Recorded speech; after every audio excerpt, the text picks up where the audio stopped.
ನಮಸ್ತೆ ವೀಕ್ಷಕರೇ, ಕಥಾ ಸಂಗ್ರಾಮದ ಹೊಸ ವಿಡಿಯೋಗೆ ಸ್ವಾಗತ.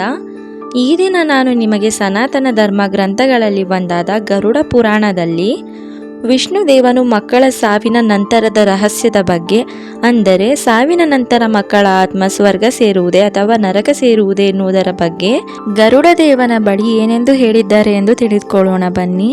ವಯಸ್ಕರು ಮರಣ ಹೊಂದಿದ ನಂತರ ಅವರ ಆತ್ಮ ಹೇಗೆ ಸ್ವರ್ಗ ನರಕ ನೋಡಿಕೊಳ್ಳುತ್ತದೆಯೋ ಹಾಗೆ ಮಕ್ಕಳ ಮರಣದ ನಂತರ ಕೂಡ ಅವರ ಆತ್ಮ ಸ್ವರ್ಗ ಹಾಗೂ ನರಕದ ಚಲನೆಯನ್ನು ಹೊಂದಿರುತ್ತದೆ.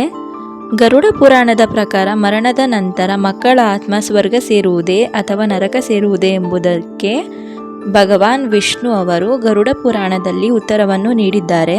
ಸನಾತನ ಧರ್ಮದಲ್ಲಿ ಗರುಡ ಪುರಾಣವು ಶ್ರೇಷ್ಠ ಧರ್ಮ ಗ್ರಂಥಗಳಲ್ಲಿ ಒಂದಾಗಿದೆ. ಈ ಗ್ರಂಥವು ನಮಗೆ ಜನನದಿಂದ ಮರಣದವರೆಗಿನ ಸಾಕಷ್ಟು ರಹಸ್ಯಗಳನ್ನು ತಿಳಿಸಿಕೊಡುತ್ತದೆ. ಇದು ಪ್ರತಿಯೊಬ್ಬರ ಸಾವಿಗೆ ಸಂಬಂಧಿಸಿದ ವಿಚಾರಗಳ ಕುರಿತು ಮಾಹಿತಿಯನ್ನು ನೀಡುತ್ತದೆ. ಗರುಡ ಪುರಾಣದಲ್ಲಿ ವಿಷ್ಣುದೇವನು ತನ್ನ ವಾಹನವಾದ ಗರುಡನಿಗೆ ಜನನ ಮತ್ತು ಮರಣದ ರಹಸ್ಯಗಳನ್ನು ಹೇಳಿದ ವಿಚಾರಗಳನ್ನು ಉಲ್ಲೇಖಿಸಲಾಗಿದೆ. ಹೀಗೆ ಒಂದು ದಿನ ಗರುಡ ಪುರಾಣದಲ್ಲಿ ಉಲ್ಲೇಖಿಸಿರುವ ಪ್ರಕಾರ ಒಮ್ಮೆ ಗರುಡ ದೇವನು ವಿಷ್ಣುದೇವನನ್ನು ಕುರಿತು 15 ವರ್ಷಕ್ಕಿಂತ ಕಡಿಮೆ ವಯಸ್ಸಿನ ಮಕ್ಕಳು ಮರಣ ಹೊಂದಿದಾಗ ಅವರ ಆತ್ಮವನ್ನು ಸ್ವರ್ಗಕ್ಕೆ ಕಳುಹಿಸಲಾಗುತ್ತದೆಯೇ ಅಥವಾ ನರಕಕ್ಕೆ ಕಳುಹಿಸಲಾಗುತ್ತದೆಯೇ ಪ್ರಭು ಎಂದು ಕೇಳುತ್ತಾನೆ. ಆವಾಗ ವಿಷ್ಣುದೇವನು ಅಂತಹ ಮಕ್ಕಳ ಆತ್ಮವನ್ನು, ಅಂದರೆ 15 ವರ್ಷಕ್ಕಿಂತ ಒಳಪಟ್ಟ ವಯಸ್ಸಿನಲ್ಲಿ ಮಕ್ಕಳು ಮರಣವನ್ನು ಹೊಂದಿದರೆ ಅವರ ಆತ್ಮವನ್ನು ಸ್ವರ್ಗಕ್ಕೆ ಕಳುಹಿಸಲಾಗುತ್ತದೆ ಎಂದು ಉತ್ತರಿಸುತ್ತಾರೆ. ಏಕೆಂದರೆ ಇಂತಹ ವಯಸ್ಸಿನಲ್ಲಿ ಮಕ್ಕಳಿಗೆ ತಾನು ಮಾಡುತ್ತಿರುವುದು ತಪ್ಪೋ ಅಥವಾ ಸರಿಯೋ ಎಂಬುದು ಅರ್ಥ ಮಾಡಿಕೊಳ್ಳಲು ಸಾಧ್ಯವಾಗುವುದಿಲ್ಲ. ಅವರು ಈ ವಯಸ್ಸಿನಲ್ಲಿ ಏನೇ ಮಾಡಿದರೂ ಅದು ಅವರ ಬುದ್ಧಿವಂತಿಕೆಗೆ ಮತ್ತು ಯೋಚನಾ ಶಕ್ತಿಗೂ ನಿಲುಕದು. ಹಾಗಾಗಿ ಅಂತಹ ಆತ್ಮವನ್ನು ಸ್ವರ್ಗಕ್ಕೆ ಕಳುಹಿಸಲಾಗುತ್ತದೆ ಎಂದು ಹೇಳುತ್ತಾರೆ.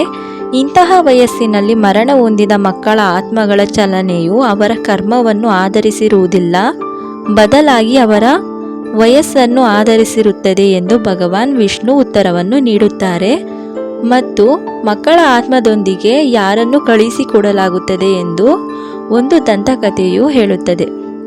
ಒಂದು ದಂತಕಥೆಯು ಮಕ್ಕಳ ಆತ್ಮವನ್ನು ಏಕೆ ಸ್ವರ್ಗಕ್ಕೆ ಕಳುಹಿಸಲಾಗುತ್ತದೆ ಎನ್ನುವುದರ ಬಗ್ಗೆ ಹೇಳಲಾಗುತ್ತದೆ.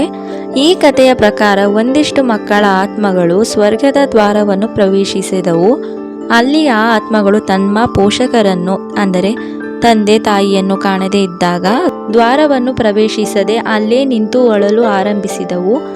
ಆಗ ವಿಷ್ಣುದೇವನು ಇದಕ್ಕೆ ಕಾರಣವನ್ನು ತಿಳಿದುಕೊಂಡು ಆ ಮಕ್ಕಳ ಆತ್ಮಗಳ ಕುರಿತು ಕುಟುಂಬ ಸದಸ್ಯರ ಪಾಪ ಪುಣ್ಯಗಳ ಆಧಾರದ ಮೇಲೆ ಅವರಿಗೆ ಸ್ವರ್ಗ ಮತ್ತು ನರಕವೆನ್ನುವುದನ್ನು ನೀಡಲಾಗುತ್ತದೆ. ಮಕ್ಕಳೇ, ನೀವು ಸ್ವರ್ಗಕ್ಕೆ ಹೋಗಿ ಎಂದು ಹೇಳುತ್ತಾರೆ. ಆದರೆ ಆ ಮಕ್ಕಳ ಆತ್ಮಗಳು ಓ ಇಲ್ಲ, ನಾವು ಪೋಷಕರಿಲ್ಲದೆ ಎಲ್ಲಿಯೂ ಹೋಗುವುದಿಲ್ಲ ಎಂದು ಅಳಲು ಆರಂಭಿಸುತ್ತವೆ. ಆಗ ವಿಷ್ಣುದೇವನು ಭಾವುಕನಾಗಿ ಮಕ್ಕಳ ಪೋಷಕರ ಆತ್ಮವನ್ನು ಅಥವಾ ಅವರ ಪಿತೃಗಳ ಆತ್ಮವನ್ನು ಅವುಗಳೊಂದಿಗೆ ಸ್ವರ್ಗಕ್ಕೆ ಕಳುಹಿಸುವ ನಿರ್ಧಾರವನ್ನು ತೆಗೆದುಕೊಳ್ಳುತ್ತಾರೆ. ಈ ರೀತಿ ಗರುಡ ಪುರಾಣದಲ್ಲಿ ಉಲ್ಲೇಖಿಸಲಾಗಿದೆ. ವಿಡಿಯೋ ಇಷ್ಟ ಆಗಿದ್ರೆ ಒಂದು ಲೈಕ್ ಮಾಡಿ. ಇದೇ ರೀತಿ ವಿಡಿಯೋಗಳಿಗೋಸ್ಕರ ನಮ್ಮ ಚಾನಲನ್ನು ಸಬ್ಸ್ಕ್ರೈಬ್ ಆಗಿ. ಧನ್ಯವಾದಗಳು.